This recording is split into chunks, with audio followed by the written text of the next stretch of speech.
This is the Quality Grind podcast presented by MEDVACON. Conversations that go beyond compliance. Sharing insights geared toward helping you navigate the everyday grind of regulated life science industries.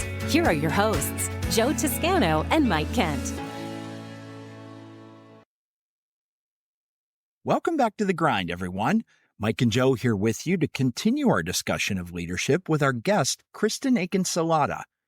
Back in episode 4, we covered topics including being an effective listener, taking initiative and appropriate risks, getting more out of those behavior surveys.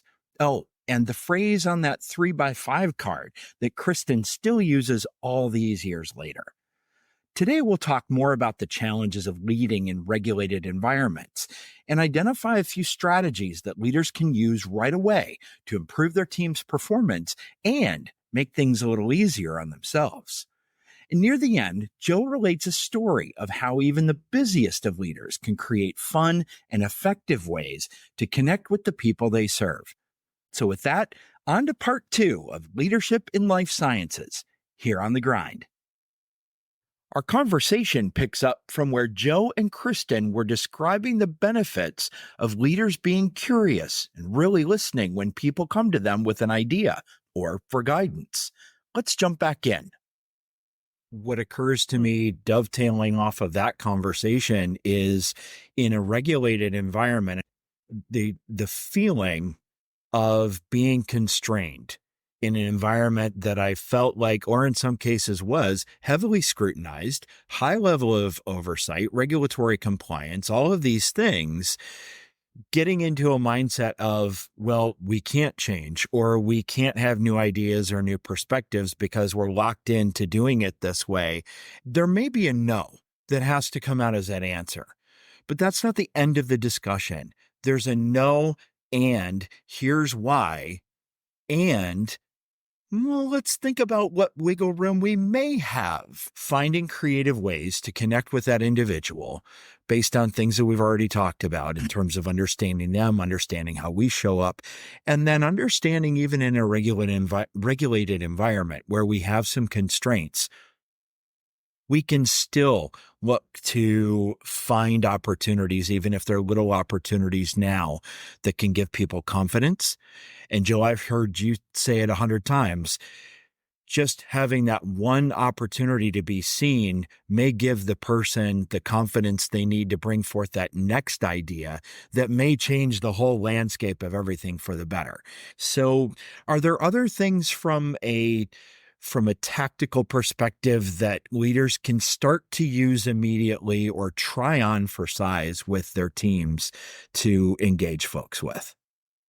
Yeah, a thought comes to mind right away, which is so connected to what we were just talking about, listening to others' ideas and inviting them into the dialogue, and it's delegating. I am amazed at how often, and I remember thinking this early in my career, that delegating is binary. You either do or you don't delegate. And when you work in a heavily regulated environment where things have to be technically accurate, there are lives at stake in many environments. There are an enormous amount of dollars. There's our reputation at stake, all kinds of things.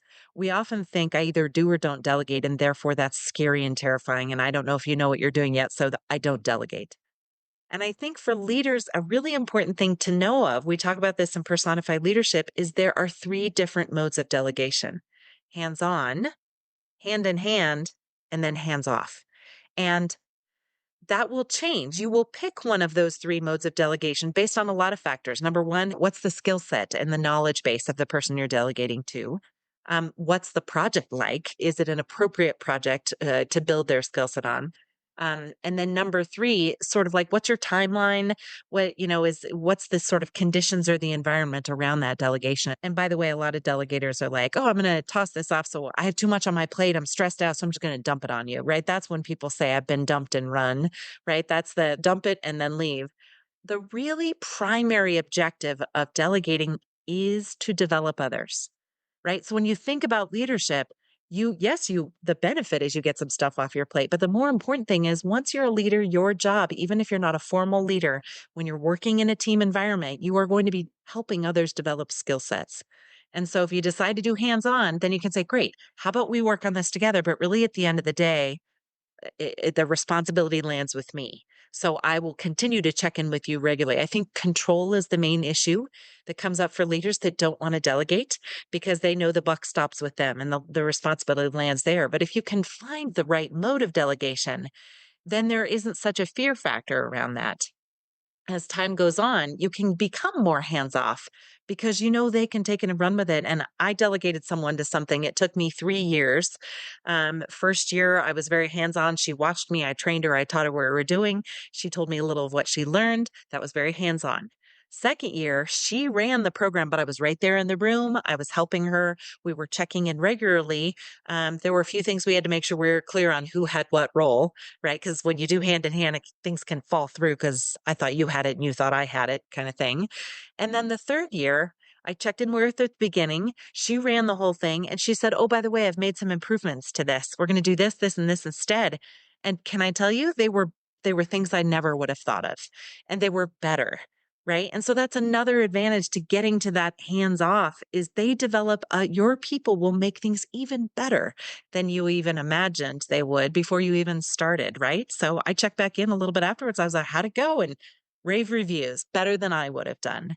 So that's your job as a leader, is developing others. Right. No, absolutely. And I'll even take it a step further. When you delegate, but you don't allow a person then to do the things that you're asking them to in any one of those three buckets, it destroys two things. It destroys trust. So good luck with the relationship there, right? And motivation. So here you have somebody who may be excited about the opportunity, but if you're babysitting them, if you're interfering where you shouldn't, or you're not taking the work that they're producing and saying, wow, that was a good attempt. Let me help you make it better. Or, wow, you did a great job. Or I know you were responsible for this, but I had some time this week and I took care of it. Right. That is not going to achieve the goals that we want to. And for me in my career, I've been very fortunate in a lot of different ways, but one of them was I have worked for some incredible individuals and individuals that, exemplify everything that we're discussing here today. And I think, that's helped me achieve a lot of the things that I have through my career. And with that said, one of the greatest attributes that I have always found with the strongest leaders is they're not afraid to get their folks or individuals that they're associated with, even if it's not a direct report, into a mentorship program or be mentors themselves. What's so great about that is, yes, that might be somebody I work with on my team, but by giving them exposure to other individuals in other areas with different thoughts and different approaches, they're only going to come back stronger. They're only going to come back better. That's only going to benefit the organization. It's only going to benefit my team because now they could bring skills back that maybe we didn't all have before. I didn't have the time as a leader to implement or show, right? So I think a mentorship program is also such a critical component, especially with those that are good and have confidence. They recognize that they're not afraid of giving up some of their leadership skills, so to speak, to allow other people to have influence and impact. And people that can take advantage of that are just better for it. And I've been, again, very fortunate of that program, which is why I'm such a fan of it if it can be done within an organization. It just brings you to a whole nother level that didn't exist before. And it's such a great contributor to success. And that brings us way back to where we started, which is initiative taking. So Right. if you don't have a mentorship program, don't wait. Right. Go find someone in the organization and say, I really admire the work that you're doing. I could tell I have a lot to learn. And I would really love if you're willing to try and see if we can have lunch once a month. Where I can just pick your brain and get to know sort of, right? So that's part of that initiative taking is seeking out those individuals that are willing to mentor. And it's really an honor to be asked to mentor someone. It really is. And it's so rewarding to see them shine and to see them thrive and know that you had a little bit of a influence on their leadership journey. I love Right. that, Joe. Yeah, I agree. It's a huge step. Mike, any thoughts? Even in a regulated environment, in a highly technical environment, I remember my experiences growing up on the bench. And then when I moved into a quality and training role, But here's where I think another opportunity for our industries to do better with this is to encourage those sorts of mentorship programs, especially the informal relationships that you talked about. How do we encourage those sorts of things to happen, where a leader will be sitting down talking with a member of their team and say, you know what, I've observed this tendency in you to take ownership or be really willing to step out and help your fellow teammates when things get rough for them. And these basic natural characteristics of leadership, let's get you talking to other people who can help you cultivate those and arrange or facilitate those introductions or encourage people to go seek those out. Are those things that we can do as scientists and engineers? I think I know the answer to that question is obviously yes. But then from a practical level, how do we go about doing that? And what does it take really to start that process rolling? Yeah. Joe, do you have thoughts first before I answer? No, I'd love to hear your perspective. Mike knows I'll talk about it for a half hour if I'm allowed to. Well, certainly, folks that have more technical minds and technical brains that are more sort of analysis driven, often find I've heard feedback from lots of my engineering and other technical role colleagues and clients that say, kind of it's really awkward. Like, how do I go ask someone to mentor me? This seems really odd. And so I think for a lot of those folks, a formal structured mentoring program is super helpful because it just creates sort of the framework and the structure within which they can operate. The other thing that I love, and I do a lot of executive team offsites or leadership team or departmental offsites with folks, and I'll say, okay, wait, we need some relationship building time. And they'll say, oh, great, let's go. That's what I thought we'd go to a baseball game or go karting. And so here's what I want to highlight. That's team bonding. That is not team building. Because when you take a group of people go karting or to a baseball game, what you will find is the folks that already have a relationship will hang with each other. So all you're doing is you're strengthening the relationship that are already in place. And if you want to start to shift the culture, and if your goal is to have more people know each other and more people begin to learn about each other's skill sets and strengths, you actually have to structure it. I know a lot of people like to sort of joke about the idea of speed dating, but there's a lot of power to structuring those conversations so that the expectations are clear, so that any awkwardness you can laugh at yourself about and say, well, our time is up. It was really great to chat with you. And there's a chance to say, I enjoyed this conversation. Can we have another one? Right? I'd love to talk with you offline. So I think organizations often think that offsites or half-day meetings are just a chance to get stuff done. And I think it's such a miss. I often get eye rolls from people like, you're going to make me talk to people I don't know very well, right? Why do we do that? And the answer is when you hang out with people who know you well, they will inadvertently, not consciously, try and keep you behaving the way they know you to behave. So if Mike, you and I have a rapport that involves a lot of joking around, inadvertently, if you and I are paired up, you will try and keep me in that place of always joking around because that's how you know me. So people you know well actually prevent you from growing and prevent you from learning to a certain extent. So in a regulated environment, in an environment where time is of the essence, the more you can structure those interactions, it can really help. Is that similar to anything you've thought of, Joe, in mentoring? Yeah, and you bring up so many good points, and I wrote a couple of notes down because I really don't want to forget some of this. And the first thing is, comfort, right? You don't want to do something different because it's uncomfortable. It's not where you've been.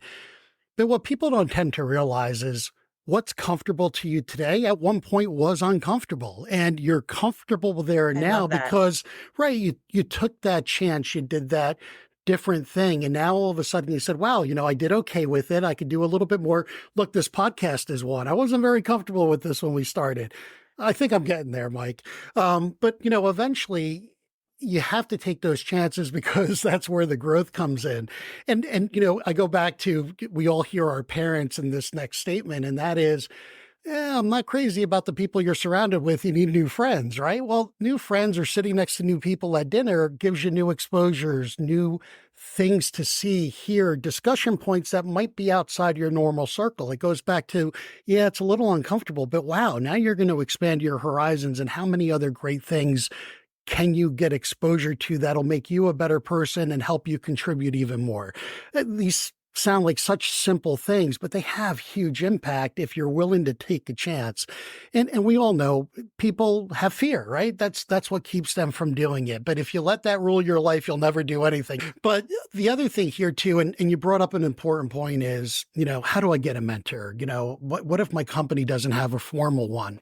I'm going to kind of break it into two buckets. One, get somebody outside the organization. They don't have to be in your company to be a good mentor or somebody that you could speak to and have or get advice from. They could be anyone with great experience that could help you on your journey. If your company has Absolutely. exactly. And if your company has a formal program, get involved, have that conversation with your manager. But let's say they don't, but you have identified somebody in the organization that you would like to do this with. The most important thing is have that discussion with whomever you work for, right? You don't want them to be surprised that you're approaching maybe somebody in the organization. It may not be formal. They might not help you with it, but you don't want them to get a call and say, hey, so-and-so was in my office today. Did you know something about it? It goes back to relationships and trust.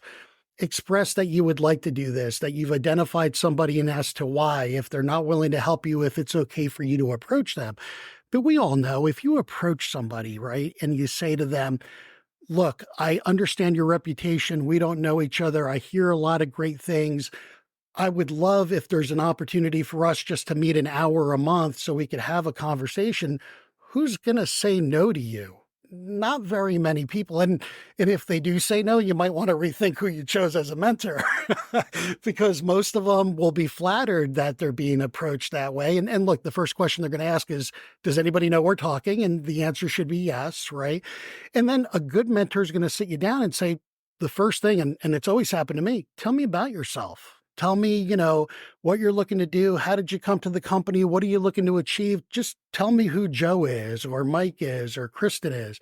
And then the second thing is always, well, how can I help? And then they're quiet because they don't want to tell you how they're going to mentor you. They want to understand how they can best help you. And the best mentors or anybody being asked to do that will always approach it that way. So again, Kristin, love everything that you said. And I think, if people could take a little bit of a chance, if they take a little bit of approach, and it feeds right back to leadership, even as an individual performer, these are steps that are going to make you so much better down the road and help so many other people overcome the challenges that you had just to do these things and get there. And that's what this is all about. It's continuous growth and sharing. And if you could do that, again, I go always back to the same thing. The outcomes are pretty incredible. And your most successful people do this. They just do.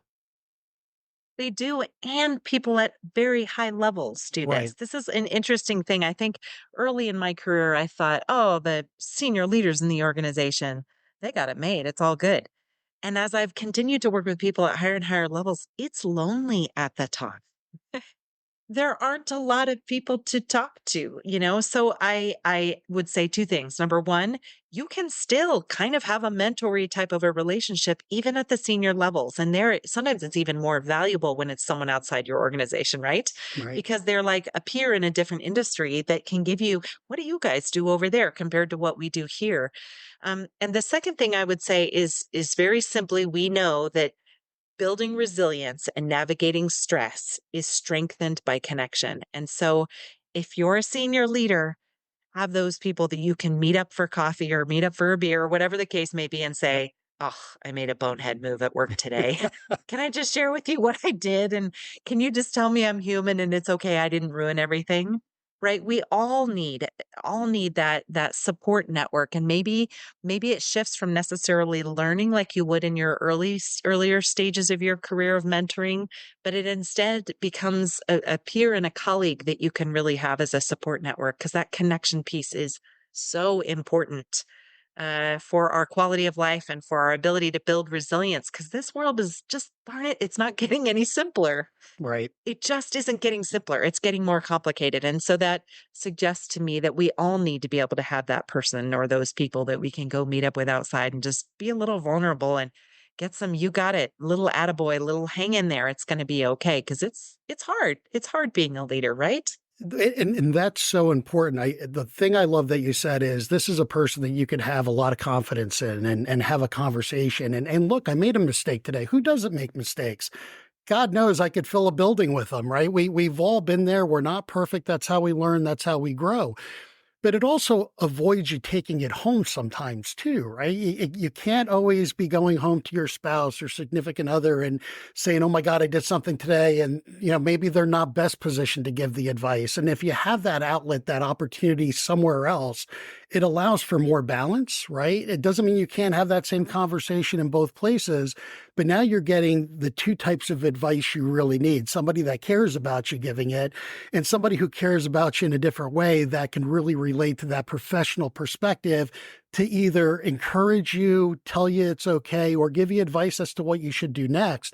And it's all those little things, again, that just build a lot of great momentum. And I love that you said it, that additional person, especially if outside the industry, could just provide such great perspective. I know I have a lot of friends that I'll call and say, I know you don't do what I do, but what do you think? And it's great to hear a different way of it being looked at, pursued, discussed, and it just puts everything in a better light. It really does. If nothing else, you have a lot of fun having the conversation and laughing over it. You do. And things come full circle. So next Tuesday, I'm going for a hike with the person who, when I was 23 years old, my second job out of college, he was my supervisor. And we built a good relationship and have stayed in touch all these years. And now he's coming to town. And part of what he wants to talk about on our hike is that he's now out on his own consulting. So he's actually seeking my experience as an external consultant. What's it like? So to the mentoring thing and extending yourself, putting yourself out there, taking initiative, you may never know that the relationships you form early on in a mentor, he was one of my early mentors, and we're still in touch and we still get together when we can. It's such a powerful thing. And it really allows us to be human, because we're going to go through our ups and downs and ins and outs and highs and lows, and being able to do it in partnership with others that we have good relationships with is something you cannot put a value on. It's so valuable. Totally agree. We talked earlier about the benefits of leaders taking initiatives and taking appropriate risks and trying things out and being willing to make those mistakes and be vulnerable. Other human beings will see that, will observe that, and modeling becomes a tremendous motivator for other people who may be thinking, well, I can't do this, or I have all these barriers in place, and this person goes out and does it and meets with people and talks about their experiences and shares that with their team. For example, if a leader's willing to go and do that, that willingness to be authentic, willing to be vulnerable, willing to share all of that and demonstrate what you want to see in others, I think would go an awful long way. And the two of you talked about it being lonely at the top. One of the things that we talked about offline also in preparing for the episode today was how can leaders get out and engage with folks, and not to the point where, everybody freaks out because the CEO's walking down the hallway. Quick, make sure everything's clean and tidy and everybody's wearing the shirt's all buttoned up and everything else.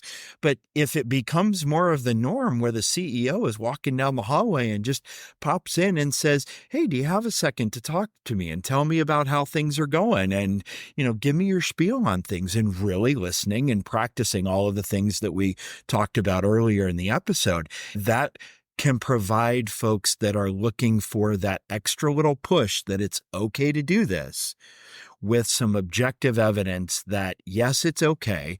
B, it's actually encouraged. And C, it's not just executive speak. We want people to feel safe. We want people to feel empowered. And oh, by the way, the message that gets sent is, if you're not in your workspace with your head down grinding, you're doing something wrong. But If people see the opposite in real terms from the people who are modeling that behavior, I think it can go a long way. It really encompasses a lot of the things that we've talked about. You know, Mike, you said if a CEO is walking down the hall and everybody's diving for cover, we have a problem, right? The people shouldn't be diving for cover because somebody in management or leadership or a supervisor is walking down the hall. There's so many other problems with that. We could spend another 3 hours talking, but we won't do that today. And the best thing for leaders to do is get out of the space they're in all the time, right? If you're only surrounded by executives or managers or supervisors or employees and you're not expanding it, you're only hearing one train of thought, one type of conversation, one perspective. The most effective individuals get out into the community, and it doesn't matter your position or title, they're interacting with everybody. Again, really busy people, do they have all day to do this? No, but when they have an opportunity, they take advantage of it. And a quick story, my daughter did her doctorate down at High Point University, and the president of that university, okay, who has done amazing things with that school, every single day almost literally walks the campus, hands out candy bars to the students, talks to them, shows up at lunch. I can't tell you how many times she sent me a picture when she was in school where he was just walking the cafeteria, sitting at tables with students. He participates in everything. So this is an individual that has raised literally hundreds of millions of dollars, built a school that was always good to an incredible institution, and still finds the time every day to interact with his customer base, right? The students that are going to the school and seeing their reactions and having conversations. It's just not his board of directors. It's not just the people that he's connected to that are donating millions of dollars for him to achieve what he is. He's integrated with everyone. And the reason he's successful, in my opinion anyway, is because of that interaction. Look, I went to an undergraduate university. I did my MBA, and I don't think I've ever seen the president sitting in the, cafeteria, right, having a slice of pizza and asking everybody what they thought. But this gentleman does it every day, and kudos. Like, this is somebody who truly gets it and has a passion and is talking to every level in the organization. So anyway, I brought it up because, as Mike, you said that, I'm thinking, wow, what an opposite example do I have that, I have experience with that is just a great thing. Nobody is diving for the tables. He walks around, he's like a celebrity on campus, because people know he's truly interested. He wants to talk to them. They want to share with him how their school experience is. And again, I know this is not a corporation, but the lesson's still the same. So anyway, I wanted to share that. But, Kristin, I'll defer to you in terms of kind of tying it together. But to me, that was so important. I love that story, Joe. Yeah, I think if you were to ask me for some key takeaways from our conversation today, I think for leaders, there's a combination of two things to pay attention to. And some folks are sort of driven towards one or the other. One is the how to be a leader, right? Which is kind of like seeking mentorship, walking around, paying attention to the culture you're creating, building those relationships, right? Those are like actions that you take. And then I think the other piece is just stopping and paying attention to what you're doing every day. So little self-awareness, right? It's catching yourself interrupting your listening. It is doing more talking and telling than asking. Good leaders ask a lot more questions and listen and really try and understand. It's storytelling. It's catching yourself, making sure that you're making things relatable. And I have a colleague that actually all he does is he helps executives come up with stories. That is his business. And because people don't want to hear only formal information about where we're headed as an organization, they want to hear stories, and stories are a chance to be vulnerable. Stories are a chance to show your humanity. Stories are a chance to help people make a connection. So practice actually, what are the stories you're going to tell? And then pay attention to and take the time to think, how am I going to delegate to people? Am I going to dump it and run? Or how am I going to have that conversation with them so the expectations are clear, so that each of our roles are clear, and so that they really know I've got their back? And have we chosen the right form of delegation? Is this the right mix for you? So it's that mixture of big picture, how do you show up, and general leadership philosophies, and then that mix of the very internal, inward looking. How do I communicate with somebody to meet them where they're at? Right. So it's a mix of those two things that I think there's always sort of a going back and forth between the two. But most leaders, the ones that are most effective, um, are really willing to get out of their own way. They recognize the areas where they're in their own way of the development, or they're in the own way of the relationship or the growth or the potential opportunities for the organization. And it's always a work in progress. There's always room for getting better. And Right. that's part of what makes leadership exciting to me. Absolutely. And Kristen, if you could take a couple of minutes and tell us a little bit about your organization and how you help companies, that would be awesome.